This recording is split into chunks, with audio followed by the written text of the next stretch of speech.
Hello there. If you're interested in more Void Signal content, you can support the creation of more Void Signal by visiting voidsignal.net and signing up for the Void Signal Patreon. In exchange for supporting more Void Signal content via the Patreon, you'll get access to exclusive episodes like Void Signal Stranger series, amongst a whole slew of other things that I've got planned. So thanks so much for your consideration. I appreciate it very much, and I hope you are well. We will talk again soon. Take care. I love you so much. Bye-bye. I am doing well. That's Hold on good. a second. Take your time. I can't hear myself. Feel free to go pee or get a drink or whatever. Yes. I did get a drink. Oh, the other thing I know I'm going to do. We're going to talk about movies. Yeah. I do also have, I wrote questions, not like a bunch of them, but I have a couple of things I did want to ask about the band and stuff. But, yeah. Hello, Chris. Hello. How do I sound? You're a tad low, maybe. Yeah, let me fix that.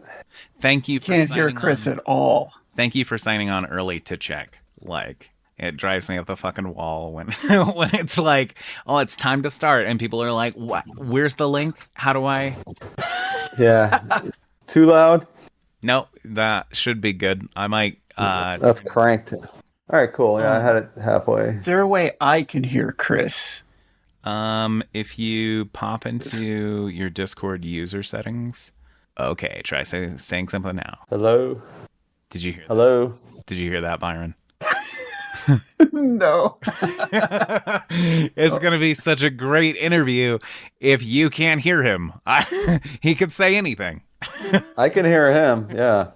So, weird. So after you answer a question, he could be like, voice that's bullshit. setting. Byron makes up fucking bullshit all the time. How strange. I've never encountered like, oh, I can only hear one person. You all hear me now? Yes. Chris, say Here. something. Hello? Yes, I can hear you. I just had to go reset my settings for some reason. Okay, cool. That's kind of weird. I don't understand why that would be, but all good. Sweet. Yeah, We. that's why we check. Yeah. Oh, man. I appreciate the professionalism. Cool.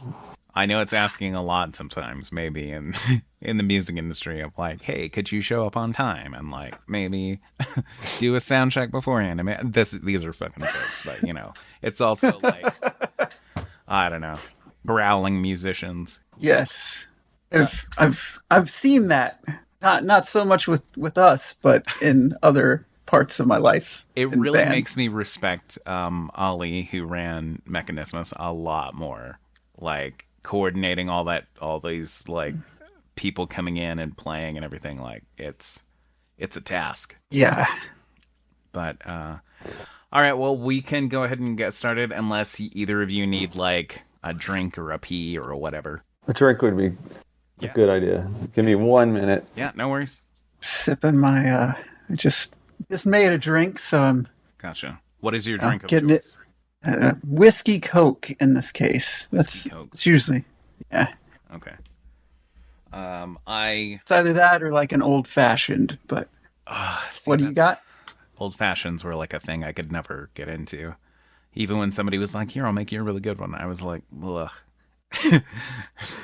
See, I really like not every whiskey, but I generally like whiskey. Like it could just be on the rocks, and I would like it. So it's just. Gotcha. So you're like, would you call yourself a connoisseur? Not at all. Okay. Not at all. Just a casual enjoyer of. Yes. Okay.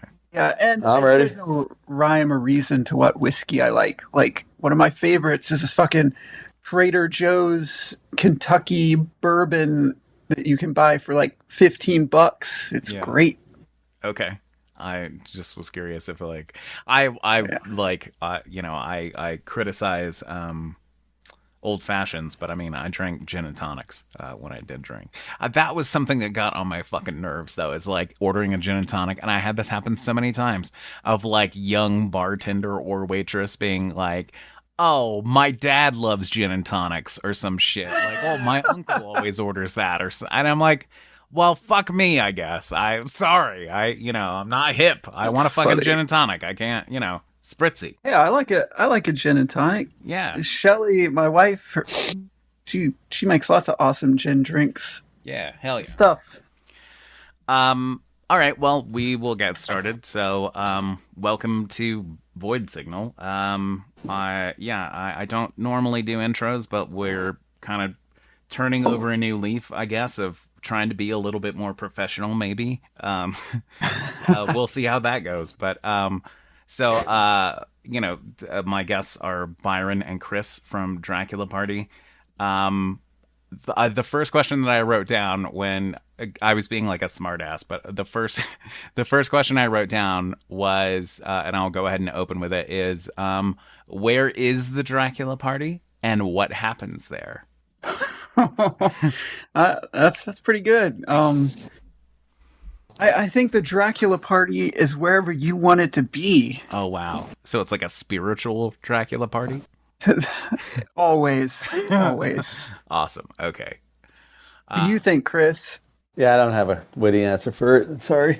I say, oh, you're in Seattle. No, that's too factual. No, it's all good. So how are you guys? Like, how's business? How are things? Life's happening. Yeah. Yeah. So I saw you at Mechanismus last year, and I knew, I'll be candid with you. I'll just kind of like tell you this little anecdote really quick, just to sort of like preempt my next question, I guess. So I knew you from Byron. I knew you from God Module, and then I was like, oh, Dracula, going through the list of bands playing Mechanismus, checking out everybody, and I was like, Dracula Party, I don't know this, let me check it out, and I'm like, that guy looks familiar. And then, sure enough, like, oh, fucking Byron Miller, okay.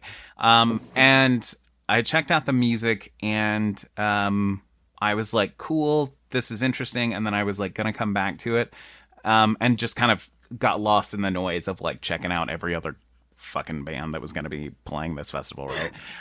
But I did want to share that like I did catch you live on like the first day, or like the second day. I think so. It was real early. Yeah, early in the fest. Yeah, it was the early special. It was we were like the second band, I think. Yeah. Nuda. Yeah, I was gonna say Nuda just played, and she was. Yep.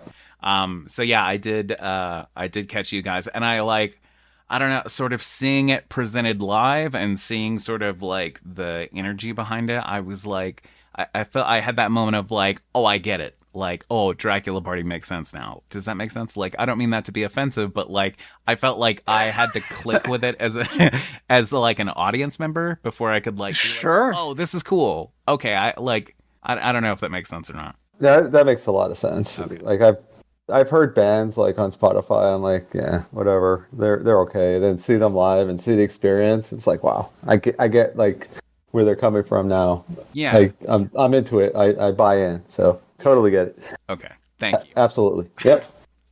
Thank you, Chris. I appreciate it.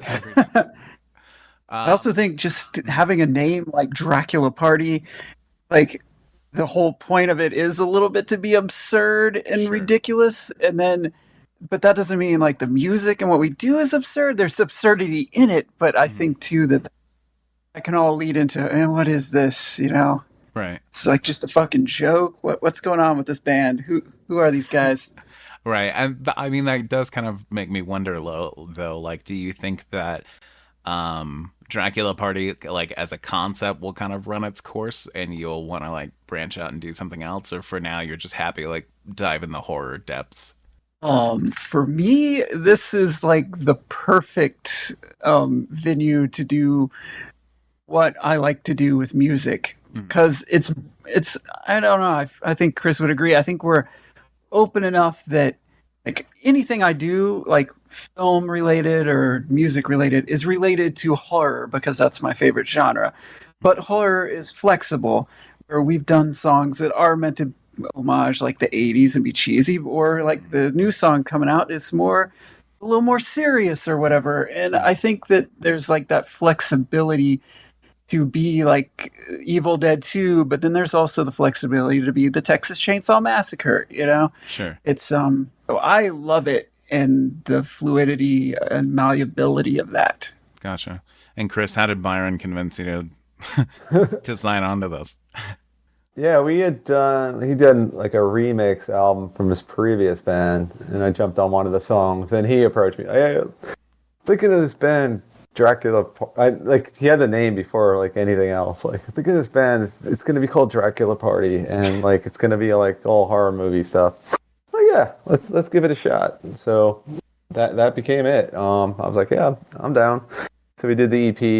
That went pretty well. And then we did the album 2021. And that was fun. Yeah, it's been a long since 2020. It's been a long haul. That feels like 10 years ago. I mean, yeah. So I was like, yeah, it's fun. Yeah, doing music. Then yeah, these crazy lyrics come in. Like, oh, Hackland. What is that? Byron shit, right? Right, exactly. That's fun. No, it is fun. Like, I've been like enjoying like watching like the music videos and stuff, and like catching up on it in the lead up to this. And it does seem like there's it does seem like you're sort of like the previous album along with like this most recent single. It does seem like you're kind of maybe like it's like a good look on you. It's like you're finding your footing and like really like coming into like your own is like it's like your strongest releases so far, I feel like. Does that, I don't know, I'm not trying to like shit on everything else or anything. Thanks. Like, no. Yeah, all the other shit was garbage, but this new stuff's okay. Like, I'm not, but it is good. It's, I'm excited for like what you end up like producing next, I guess, is like, does that make sense? Yeah, I think the early stuff was like trying to find a foothold in a sound, and it's like, sure. Like kind of like, I don't know, like the first EP was like facsimile, like right. Industrial music, like, and that's not really like the kind of music I listen to anyway. Sure. And I think like we kind of just do your own thing, and like started doing that with the album and the last couple releases. This last one is just like, I'm just gonna make the music like I want to make. Yeah. And that was like the most honest like stuff, and it was just so easy to write the songs, and this is where it landed. And I'm happy with it. Yeah. Yeah. I feel like that first EP was like, I was trying to figure out what we were doing, and I still like all those songs, but I do think that it wasn't until the last track that we made for that was the Trick or Treat song. Mm-hmm. That I do feel like was, and I know Chris, you said it at the time, was like, now we're starting to feel like we get what this could be. And then we had the pandemic, like pause on everything to let the album kind of simmer and whatever. And the reason I wanted Chris to do this anyway, not only was that remix, but his, your instrumental project, Idolus. Like, I love that music, and like I don't think of that as that different than like EBM and industrial, and so I was like, bring you and bring your harder love to this, and then we'll like make it maybe a little gnarlier or something, and then it'll fucking pop off. And yeah, I think it keeps evolving. Totally. It does seem to be the case. And I do appreciate, Byron, that like I am also the type of person I will come up with a name for a thing I want to do and then figure out everything else. Like, oh, I'm going to be in this band and it's going to be called this fucking thing. Do you want to be in it? And, people tell me no, respectfully, which is for the best, because I don't, I just want to come up with the names and like say words and like, do frontman shit, like, none of the heavy lifting. So I'm glad that musicians in this scene respect me enough to decline and just ignore me when I'm like, hey, why don't we make a mumble rap project or whatever bullshit I like harass people with. But I respect you for just opening with like, it's going to be called this thing. And so title first and then decide what it is, right? Sort of, yeah. I also, I feel like I approached this and even the last band I was in, the shock rock band, The Ghosts in the Graveyard. I approach it all like is relating it to being a filmmaker and a content producer in my professional career. Kind of think of it all as like directing, like Sure. like I'll pitch the concept to you, like I did that with the last band to the lead music maker in that band. Same I did with Chris. Like, here's the name, the kind of the vibe. Here's some samples of other kind of songs. Here's some ideas. What do you think? Like, like I try to. I should like just make a fucking pitch book and bring it in. Like, here's the movie. Is this a good movie? Do you want to? I emailed you a PowerPoint. I'm gonna need you to review it about about song concepts. Yeah, that sounds like a good solution. Yes. All right. Well, why? So, I mean, you mentioned horror is like your favorite genre, and like as sort of the. I guess I need to ask, like, what's the horror film that each one of you saw? Maybe when you were probably too young to see it, that that kind of scarred you and put you on the path to where you are now. Who wants to start? You go first. Before Chris. Yeah, Byron was just about whatever. Yeah, for me, it's when I was like 12 or 11. Like I was at the carnival for school or whatever. Sure. I'd come home at night. My older brother, he's much older. He's like 15 years older than me. He's watching some movie. It's black and white. I'm like, what's that? And he's like, oh, it's Night of the Living Dead. It's a documentary. Like, I'm like, okay, let me watch it. And like, just scared the shit out of me. Like, thinking it's real and just besides that, like, it's just like, the horror movies I was used to before that were like, monster movies, like Universal horror and all that kind of stuff. And like seeing that, like Right. flesh-eating zombie, like literally like just pulling like intestines out and eating them, and just the terrifying movie. Like they're trapped in the isolation and the fear. Like at that age, just like freaked me out for years. Like honestly, like nightmares, like night terrors for years about zombies. And then I don't know, I got a hold of Dawn of the Dead after that, and like that just like I would have nightmares like all night long about zombies. So, and you know what? It was fucking awesome. Like, you could see things and be scared, but like to have like, you're like movies can be scary and all, but your mind is going to be the thing that's going to scare you the most. Yeah. Your mind is going to make up things, and just having like those dreams and like not being able to escape them and just having that level of fear, like that's like awesome. That's the experience. Like, yeah, it's just kind of twisted, but it's true. No, no, that's a great answer. It's honest, and and that's a great movie to like see at an early age, especially with a sibling that's like, this is a document, like that's intense. That's a wonderful answer. Thank you. Yeah, I'm at, like, Byron, the bar is high. Like, Oh man, hit us with it. so. I mean, there's a lot in the soup that made me a horror fan when I was very young. Mm-hmm. I mean, when I was in like around like whatever preschool through first grade, when that's the memories I'm thinking of. My grandparents on my dad's side, my grandma Mildred, like they lived in a house that they straight up thought was haunted, and they would tell me my grandma Mildred loved horror movies, and she would tell me like the plot of like Motel Hell, even though I didn't even see that till recently. But I grew up knowing what that was because of her. And then I started to watch, there's like a late night horror host, Sammy Terry. Mm-hmm. And I would watch him, and like I'd make my dad do impressions of him, and I'd dress up like him for Halloween. Oh, I became real obsessed when I was real little. gotcha. But the one that I remember scaring me the most, and we did a song about it, is the movie Mausoleum. I don't think I've ever seen it. Oh fuck! So it's from like the late 70s, but it's basically kind of like a sleazy rip off of The Exorcist, where it's like there's this kind of rich white woman and her rich husband, and they live in like a big giant house, but there's a family curse Right. from her family at the mausoleum, and she ends up getting possessed and does all the exorcist shit a little bit. Okay. She also transforms into like this demon and like seduces men, and like her Sweet. boobs turn into like little monsters. Wow, that's and like and it's like super brutal and gory and like demonic possession. And yeah, like late 70s, you say? Yeah, so I think I saw it like in the early 80s, like when I was in, like I said, like kindergarten, first grade, somewhere between preschool and first grade. Because I remember where we lived when I saw it. So that one got me. That's young.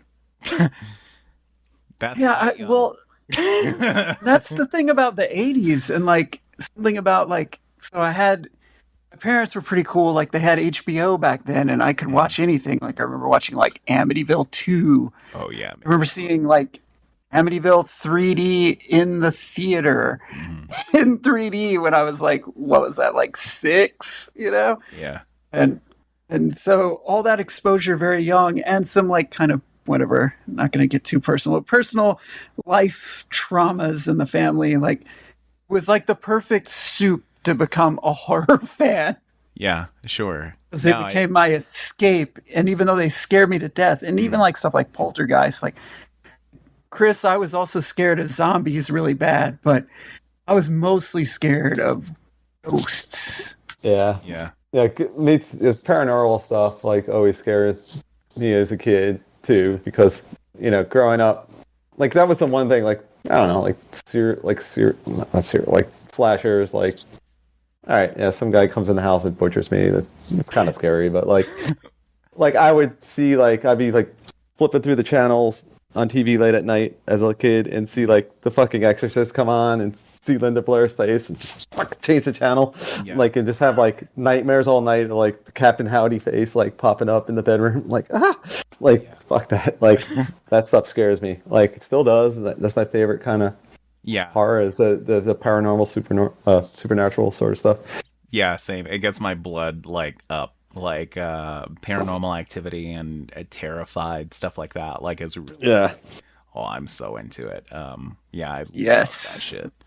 I like the thing I remember. I mean, I was really into horror. Like for some reason, I was really into like Nightmare on Elm Street and like Freddy Krueger and shit when I was like 6 or 7. Hell yeah. And like you, I was like, oh, I'm going to be up all night, because whatever's wrong with me is wrong with me. And I was allowed to like watch, HBO and Cinemax and all this bullshit. So I, fucking up my brain, watching all kinds of like Clockwork Orange and shit, like way too young, Zardoz and all this nonsense. Yes. But the thing that like, I don't remember any of the like Nightmare on Elm Street movies really bothering me that much because I was like I was like really fascinated by them. The thing that I remember like scaring me out of my mind when I was young is something stupid. It was like, I think it was an episode of like Monsters or something like that. It was. I love that show. Yeah, right. Like it was like. I love that stuff. Monsters and like Tales from the Dark Side. Oh, that was my jam, man. Like 11. Yeah. Yep. And like 11 o'clock. The syndication network would play those and like watch. I fucking love Tales from the Dark Side and Monsters. My two favorites. Friday the 13th series. Oh yeah, I watched that. I love that show. Oh, me too. Yeah, that was my jam. Yeah, same. So yeah, it was like some episode of Monsters or some bullshit, and it was about like it was something dumb. It was like, oh, there's a giant eyeball outside the window, and it made no fucking sense. It was stupid. It was idiotic. I look back on it now and I'm like, what was wrong with me? But I was like totally weirded out by it. Like had to sleep with the fucking covers over my head. I'm like, giant eyeball outside the window might come in, and like it was absurd. But anyway, that was the one that I remember being like, and ever since then, I promise it's all adult normal things that like paranormal shit that's like bothered me. I think the cover of I think they released Monsters on Blu-ray, and I think the cover is a giant eyeball. Ooh. So it must have been like a pivotal episode. But yeah, that show is great. Those shows are so good. It's so low budget, and a lot of the music inspiration comes from like those shows, like the really bad like 80s horror music, like just really simple stuff, and They must have just got some like studio musician. Yeah, go play some minor chords and put a shit ton of reverb on it, like horror music. Like I love it. Yeah. Yeah, me too. It's so good. And like those shows were, I mean, I haven't rewatched any of them, but in my brain, they're perfect little nuggets of late night horror. Yeah, I remember started those watching. I just started watching Tales from the Dark Side again. It didn't age well, but it's still fun. Yeah, I bought the Tales from the Crypt box set, and I've been real slow to like dig in, but I'm excited to like rewatch all those. I'm sure they're not like amazing, but they'll be fun. See, I was really tempted to do that as well. I was like, man, I would love to rewatch Tales from the Crypt and, you know, revisit like old episodes of that, because I remember like one with like Ewan McGregor and Tony Todd or something like that, and I like good, like incredibly good like episodes like hidden in there, but like you know, not all of them were great. Maybe. Do you remember Perversions of Science? Yes, I do. You're like the I was first like person that has been like, fucking yes, I do. Because most of the time people are like, I have no idea what that is. That's when they tried to make, what was it, like HBO After Dark? Yes. And like they had like that, and they had the Spawn animated. Mm-hmm. That's right. And like Perversions of Science was supposed to be like Tales from the Crypt, but like sci-fi. And horny. For whatever reason. It's HBO. Yeah, because it's HBO. Yeah. That's right, because it's HBO. We can show nudity if we want to. Yeah, might as well, I guess. I only remember the episode. I know it had Chris Sarandon, the vampire from Fright Night, Jack Skellington's voice. Mm-hmm. Had him, and I know Jamie Kennedy was in it, because it probably wasn't that long after Scream. Mm-hmm. It's the one where it was supposed to be the night of Orson Welles' like War of the Worlds. Mm-hmm. But a real alien invasion was happening. Then there was even a twist on that, and oh wow, it's the only one I remember. Wow, I don't remember that one at all. Shit. I mean, yeah, apparently there is good stuff in there. See, I should have you on to like play a horror movie trivia against Clint Carney, because like the last time I had Clint on, I had him. I don't know. I didn't think it through. I just was like, play trivia together. And then he just mercilessly shit stomped like the two other guests. Oh no. So he needs a challenge. Chris, how are you at like horror movie nonsense trivia? I'll fail. Yeah. Oh, okay. I'm not really mainstream, but like this guy I can't compete against. Like, okay. I never heard of like, I don't think I've heard of any of these movies that we based the songs on until they came into play. Then I would watch them. Like, what the fuck is Hack-O-Lantern? Like, is that really a movie? I never heard of that. And then go watch it. Like, oh, that was fun. But yeah, I would fail miserably against those two. Like, no way. What a fascinating songwriting process. Sit down, watch this. Enjoy it. You know, what do you think? Make music based on it. Yeah. Oh no, it's the opposite. Yeah, I'll make the music. Explain it, Chris.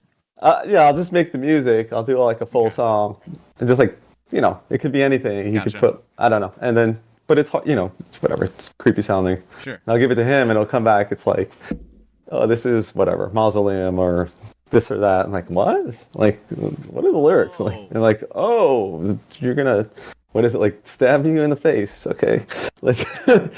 It's like, yeah, face stabbing. You know, just face. Yeah, it's like that. My favorite's when we do that live, and you just hook up all the gear, and you like start jamming, and then I start pacing around and being like, I start just making up shit, and then I record the lyrics in my phone so I don't forget like the main vocal or whatever. Yeah, it's subspecies. What I've not seen that one. Like, and now like, okay, subspecies. Like, I get it. I'm all in. Okay, gotcha. Fascinating how it comes together for you after. It must be such a delight for you, for you in that moment. It's magic. It's magic. All right, this is when it all comes together. The Dracula magic. What is all right? So you mentioned Subspecies, which is a Dracula Party song, and I mean it is a band called Dracula Party. So what is your favorite vampire film? And while you think, I will give my answer, which I think I have. Maybe no, I'm full of doubt now. So if anybody has an answer they are ready to give, I am prepared to hear it. I know Byron's answer, so let him go first. Okay. So let me just preface this. If you didn't know this about me, I love vampires. I love vampire movies, and I love vampire books. Like I can love it all. I once made a list, and I've seen like over 100 vampire movies. Like a lot of fucking vampire movies. My favorite is Only Lovers Left Alive by Jim Jarmusch. I could watch that movie. Like I watched that movie and I could like just watch it again right after. Because the movie, much like the main, like that spiral of the camera and like the fact that the main vampire is all into vintage guitars and vinyl, and the movie feels like it's like made somehow on vinyl and it was shot, a couple of years ago in Detroit and really uses the crumbling atmosphere of Detroit. Like just, I love it. It's like a dream and a trance and a delight, and it's also a little bit romantic, and it's everything I love about movies and vampires all in one. Existential, it's creepy, it's ominous, funny even a couple of times. Love it. Okay. I mean, I'll have to revisit it in light of your answer, because my last attempt to watch it, I was too impatient, but that's a reflection on my own attention deficit disorder problem more than it is a reflection on the film. But I will have to try and revisit it's a very specific type of film. Like I wouldn't expect that everyone would like it. Gotcha. Okay. All right. Chris, what about you? Hands down, Morbius. Vampire. No. Definitely. Water. Was so good. That's tough. Vampires aren't particularly my thing. Sure. So for visuals, it's always going to be Nosferatu, the original, just because like the creepy black and white and silent and Count Orlok like haunted me. Mm-hmm. And this is the lose credibility with Byron part, but I'm gonna go with Bram Stoker's Dracula. I don't care what anyone says. I love that movie. Me too. It was It was a phenomenon when I was a kid. Like, it was exciting and sexy and horror, and it was I saw it when it came out. I kind of hated it, but then like as I got older and watched it, I was like, yeah, this is pretty awesome. It's just so good. Like I love it. I love even like Keanu Reeves and like terrible acting, but still it's I just love it. All the visuals, and it's a beautiful film. And just the way they explored like how he transforms into all this weird shit, and the wolf, and like I love it. It's a great movie. I do too. It's nice to look at. Like it's got a really it's beautiful. Yeah. Absolutely. And I own that movie. I really like that movie too. It's not my favorite. Actually, sure. Chris, my favorite Dracula movie is Nosferatu. Oh yeah. Like if we're talking about just Dracula movies, I agree. That is amazing. Yeah. Yeah. I mean, it's hard to watch Nosferatu, but you just can't, like, as far as like just being iconic, it's like it's there. Yeah, you just got to get in the zone when you watch it. Like kind of like Only Lovers Left Alive. You have to remember the movie, especially Nosferatu. The movie itself is like a vampire. It's so old. Like it's over 100 years old now. That's crazy. Yeah. True. It is pretty fucking old. Bram Stoker's Dracula or the Francis Ford Coppola Dracula might be my answer, but I also really, really dug 30 Days of Night. I know the book is like I read the book and read a couple of the novels, but the movie really stuck with me because of there's like the really great scene, like it gets so dark, and like there's the really great scene of the like overhead view, like the helicopter view of like going down the street as like the vampire attack is happening. It's Right. yeah, it stuck with me because it was the same thing with like Zack Snyder's Dawn of the Dead. It was like suddenly I got that sense of like scale that what had maybe been Yes. missing from like films of that type previously.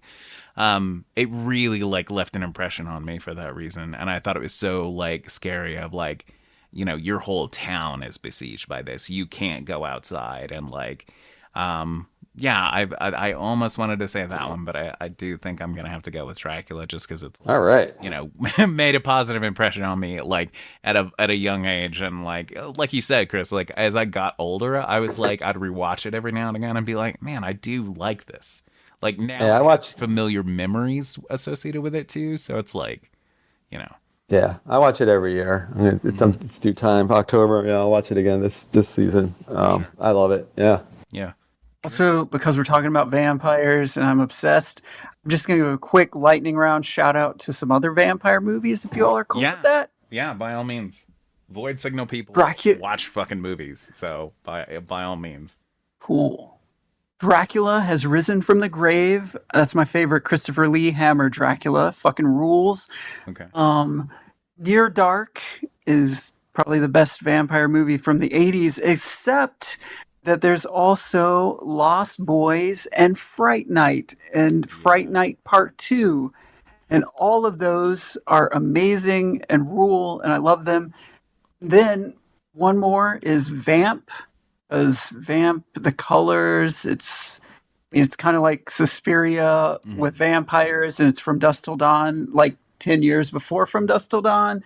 Okay. And it's awesome. I will shout out Fright Night, and but I will controversial opinion maybe, but I'm Lost Boys I think is maybe a tad overrated if I'm gonna be spicy about it. Yeah, I don't know. I'll give you that. That's just me. That's just my. I don't think I ever saw Lost Boys when it came out, or like, I guess I saw Lost Boys for the first time like 3 years ago, and I was like, it's okay. Like the greasy sax guy is the best part. Yeah.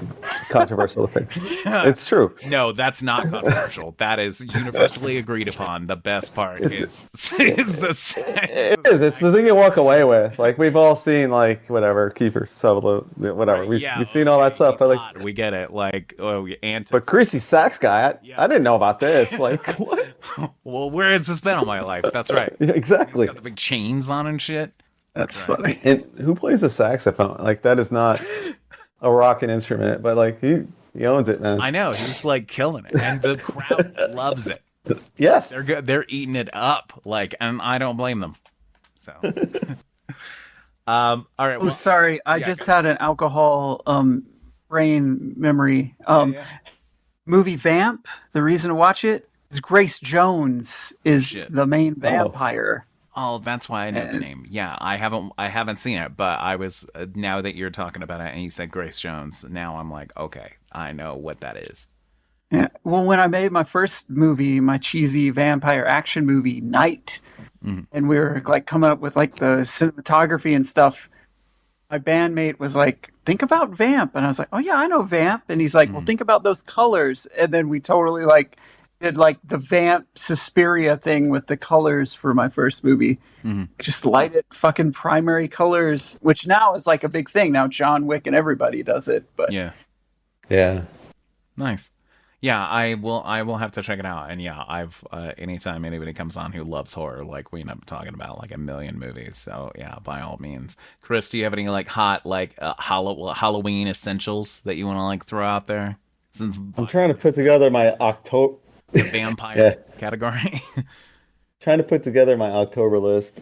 I'm not there yet though. I only have a couple days to figure it out. But yeah, generally like I just like look up like all the movies I missed over the last year and just watch them all during October. Sure. Like the thing about me is like I don't watch trailers. Like I have no idea what any of the movies are. I try not to get spoiled or anything like that. So it's usually a pretty good month. Like I think last year was last year Barbarian and like all those movies? Oh, yeah. Yep. Yeah, like it caught all those movies and it was just like awesome. Like yeah. I just remembered, shout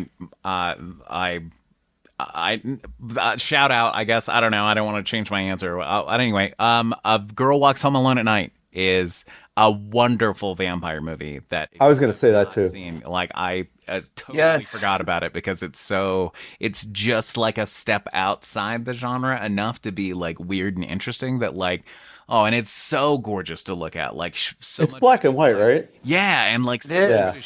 is shot at night, so it's like super fucking dark and like it is beautiful to look at, and that definitely should be mentioned. That's like I had to. I'm a sucker Yeah. for black and white. Like, Yeah. you know, if you do it right, like it's when you just like kill the shoot in color, kill the saturation. Yeah. Maybe not, but like beautifully shot, like black and white, like that, and the lighthouse. Like, wow, Yes. like that, I love it. Yeah, Yeah, agree. I don't know if that was shot in black and white, but the lighthouse was. Yeah, I Yeah. did love the lighthouse as well. What were you gonna say? Yeah.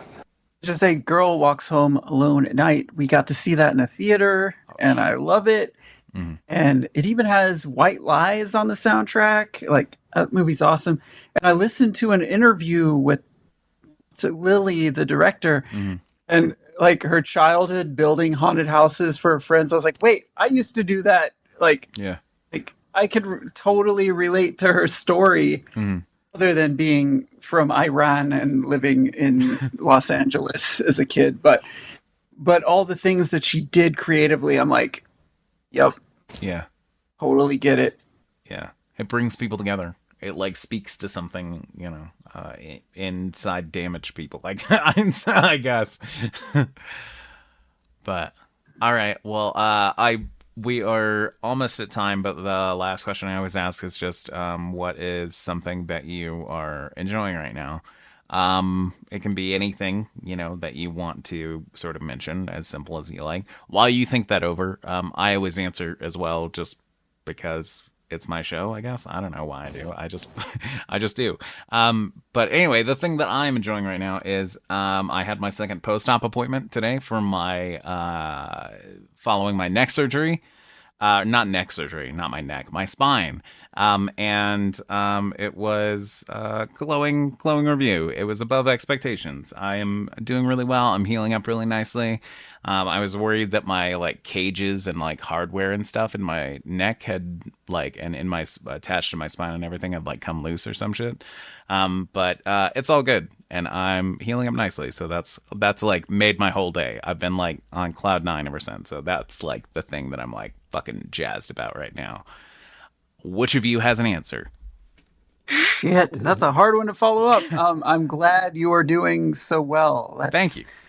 the crazy fucking thing to deal with. Like, Yeah. I'm glad you're getting better. Thank you. I appreciate that.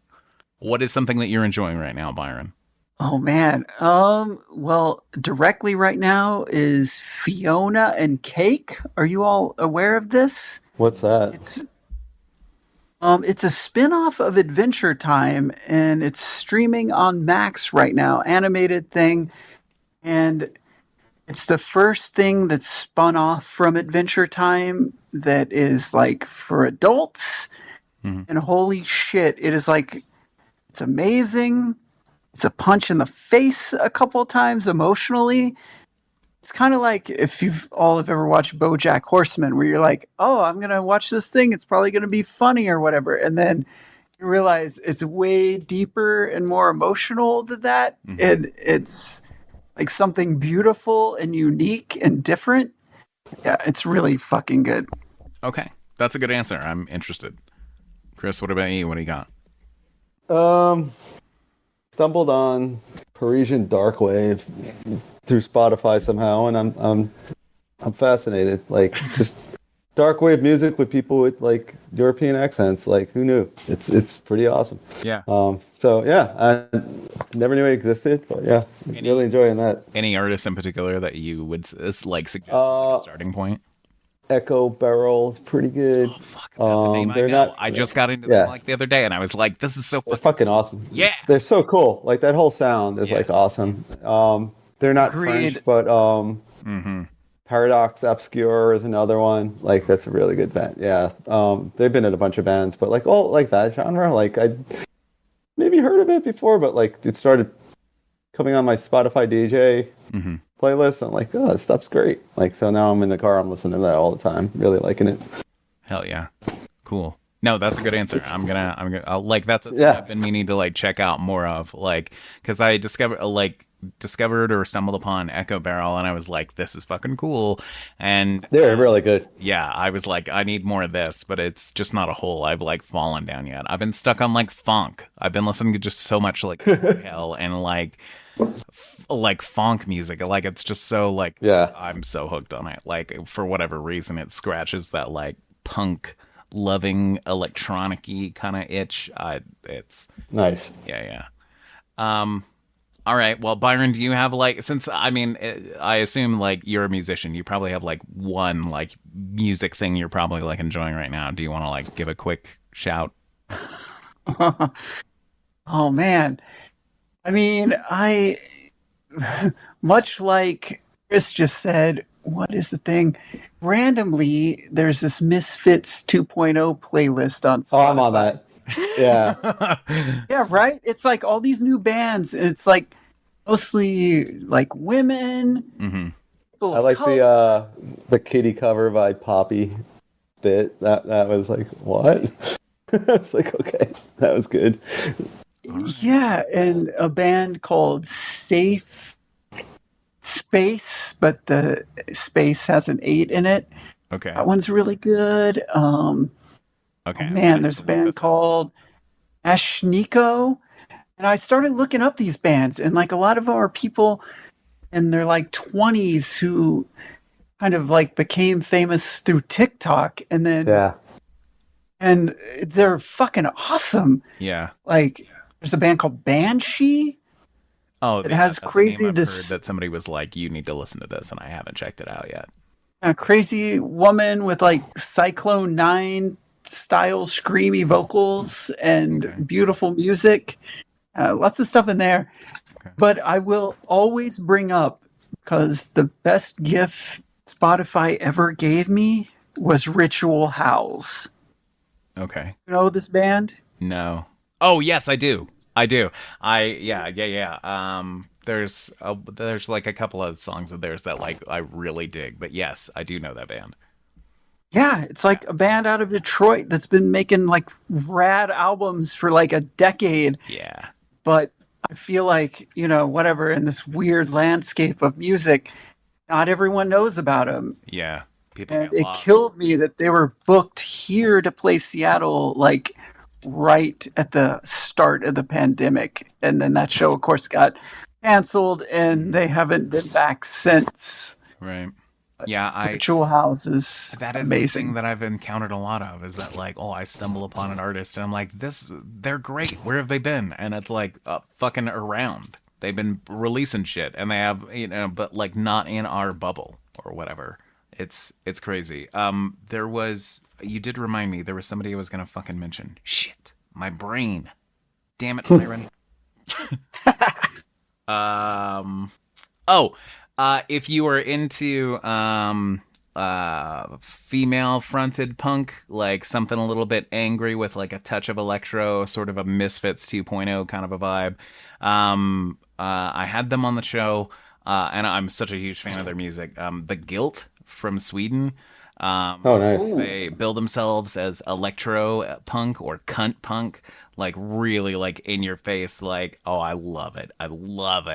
It really scratches that itch of like, there's a buddy of mine here in Reno that like, he's like an old school, like really into old punk. And he was like, oh, I love this shit. So yeah, that's what I would suggest if that's a vibe you're looking for. But, All right, I just hit follow, and I will check them out. terrific. Thank you. I'm sure they will appreciate it. And likewise, follow Dracula Party and, any band you like on Spotify. It helps. Click social media buttons, click the hearts, click the likes, it's free. Like, just click this shit. Like, it helps. Watch our new video, listen to our new song, Dead, Naked, Covered in Blood. It's I'm really happy with it. It's probably the most personal song we've ever done, most charged song we've ever done, and I hope you all dig it. I hope so too. Thank you both so much for your time and for coming on to the show. And putting up with me for almost an hour. Thank you so much. I appreciate your time, and I look forward to catching you live again soon. And I will be in Seattle next year for Mechanisma, so we will have to have lunch again. Yeah, man, for sure. And Chris, you can do it, and we'll make sure Chris. All right, yeah. Thanks for the afterthought inviting me. Yeah, you're welcome. I mean, that shitter can come if he wants to. I mean, it's that guy. Yeah, Chris or whatever his name is. Cool. Right, I'm gonna get out of here. Thank you again both so much, and enjoy the rest of your evening. Yeah, thank you. All right. Thank you. Have a good one. Bye.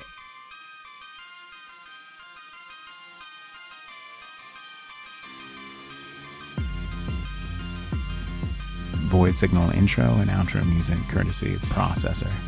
Visit processor2.bandcamp.com for more Processor, and visit voidsignal.net to help support the creation of more Void Signal.